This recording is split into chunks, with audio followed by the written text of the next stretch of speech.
Good evening. My apologies. I didn't mean to frighten you, my dear.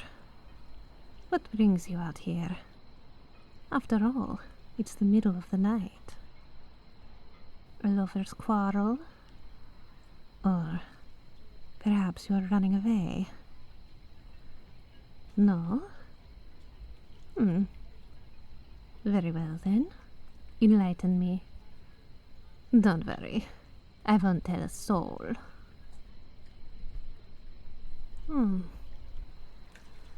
I see. You come here often then, I assume. I thought so. Don't be embarrassed, my dear. I assure you I understand. I mean, look at the harbour this evening. It's calm. Still, not a soul in sight. Except for you, of course. Would you like to sit with me? I know many of us don't care to talk to a stranger, but maybe we can both have a change of heart. Just for tonight. Lovely. Yes, the moon does look nice, doesn't it? She's certainly a sight to behold. Although, I'm afraid I'm not able to appreciate her as much as I once was. After all, an eternal marriage is bound to grow stale. Or rather, bittersweet, I should say. I still love her. And the night. But it's complicated. Don't worry. I don't expect you to understand. Please, ignore my rambling, and let's indulge in a conversation which will be more fruitful for the both of us. Tell me, is there anything in particular you'd like to speak about? Remember, my dear, when one speaks to a stranger, they throw their words away to the passing wind. I have no use for your stories, nor do I possess any ill motives. Your words are forever safe with me. The most important of questions. Who are you? But it is also the most complicated of questions. You see, I used to be an abundance of things. I was once a child, a teenager, a woman. I was also a fisherman. In fact, that boat over there once belonged to me, although I don't have the slightest idea who owns it now. Yes, strange, isn't it? How could an important piece of information such as the ownership of my vessel slip my mind? I guess one could say it was taken from me. I loved my boat, along with her missing floorboards and battered sails. And I served her well by taking her out to sea each day, no matter the weather. She never gathered dust under my care. But one day, a storm passed over and she slipped right through my fingers. Everything did. My boat, my family, my friends, my entire life. I felt my blood freeze in my veins as I watched the rain wash away everything I once held dear. It was all his fault. I don't know. I can't remember his face. What I do remember, though, is the sting he left behind as he stole my life. He stole my summer, my sleep, my patience, my joy, my time, and my death, all in one night. Tell me, can you imagine what it's like to indulge in the comfort of winter, but not the fruits of summer? To feel glad knowing your loved ones can sleep away the night, but not yourself. No longer can I bask in the sun. Instead, I am bound to the night. A lady who is as still as the time I walk through. You can't imagine it, can you? I'd prefer it if we kept it that way. No, my dear, I don't have the slightest clue where that man is. The authorities won't be able to catch him either. He's long gone now, I'm afraid. I appreciate your concern, though. It's nice to see that some people still have a heart. You want to ask me something? By all means, don't be shy. My teeth? Yes. They do look sharp, don't they? You haven't seen teeth like this before, have you? I thought so. Would you like to take a closer look? It's the least I can do to sate your curiosity. Yes, they're quite predatory. I hope it's not too frightening for you. After all, I'm here to make a friend, not scare you away. You aren't scared? That's good to hear. It's best if you hold on to that courage. I hear rumors of these so-called creatures of the night stalking this very town. You could run into one and be none the wiser. Have you read Bram Stoker's latest work? Dracula, he calls it. I believe his novel has played a great part in these rumors and... Well, you see, the people here have used his story to fuel their imaginations. Some say these nocturnal creatures prey on the living, or rather, the blood of the living. They tiptoe through the moonlit streets and hide within the shadows, waiting for some poor soul to stroll by.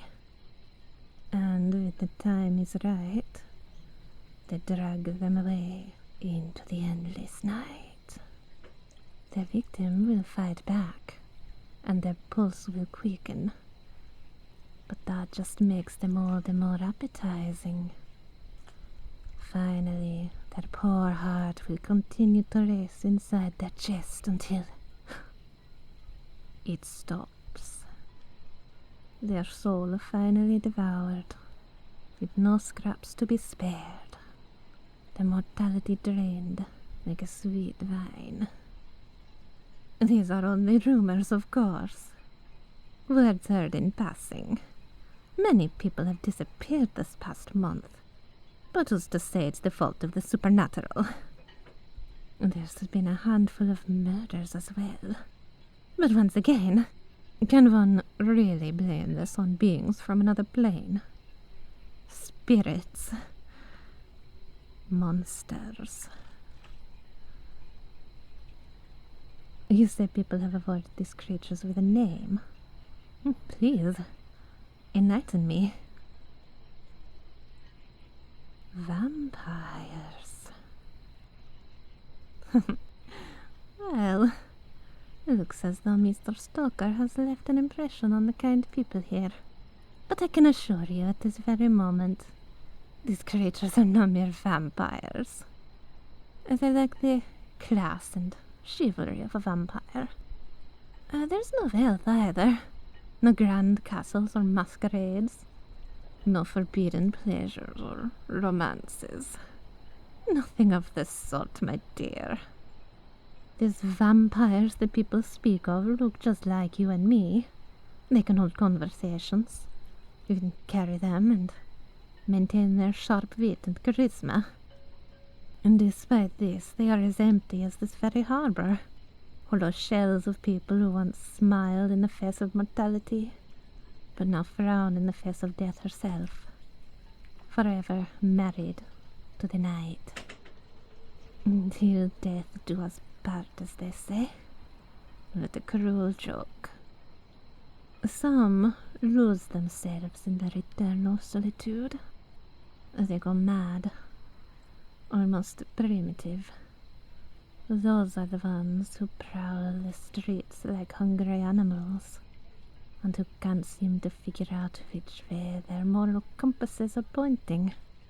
The arrows just seem to spin. Though there are some who try to maintain their humanity. They pretend to sleep. They walk under the sunlight in their cloaks. They write, they read, they invest, they travel, they buy property. Some continue to pray. It works for the most part.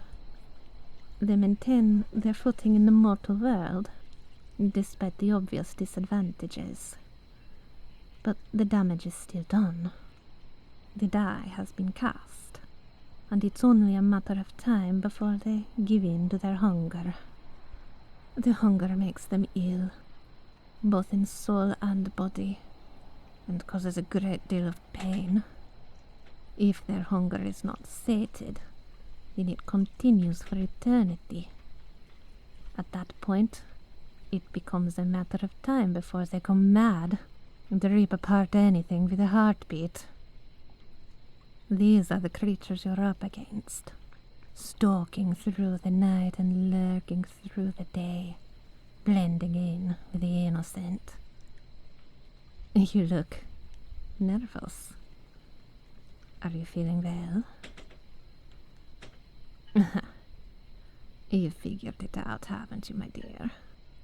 My sharp teeth, my ill appearance, that strange emptiness in my eyes. You know exactly what I am. Don't think I haven't noticed your hand moving toward that bulge beneath your coat. Let me guess. A stake. Perhaps a crucifix. Or maybe a bag of garlic. I admire your effort, but I'm afraid it is all for naught. You see, it was never my intention to harm you. All I did was give a stranger a warning. That is the only sin I have committed tonight. I do not want you to face the same curse I have. And yes, I may be hungry. And I'd be lying if I said my mouth didn't water when I smelled you down the way. But like I've already said, I'm here to make a friend, not an enemy. This town has faced enough torment. Many good people have died. So why don't we attempt to change things and tread across that fine line which divides the living and the undead? Just like the two of us have done this evening. I see you're still nervous. It's okay. I understand. It must be frightening, yet at the same time confusing to be sharing a conversation with a blood-sucking creature of the night. It's the same as a person holding a knife above your chest, yet they never strike you down. It's unpredictable. That's what makes it scary, isn't it? Well, if it will calm your nerves, then I shall leave. Like I said before, I don't expect you to understand my vows, but you have already done me the honor of simply listening. For that, I am eternally grateful. I feel as though Shelley puts it into words quite nicely, though. Then thou wast lovely, mild and gentle. Now thou art terrible, in jealousy, and unlovely in my sight, because thou hast cruelly cut off my loves in fury, till I have no love left for thee. Poetic, isn't it? The way the heart can rot. When the night cuts off your love for the day, one will eventually lose their love for the night. My apologies. I shall bore you no longer. I must leave. Remember, my dear, if you're ever in need, you can always place your full faith in your stranger by the harbour. A mist will be rolling over the town shortly, so I suggest you make your way back home where it's safe. But for now, I shall bid you adieu. Take good care of yourself.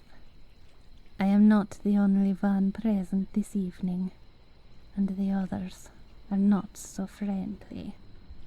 So, it would be best if you avoid straying from the path. That's good to hear. Farewell, my dear. Until we meet again.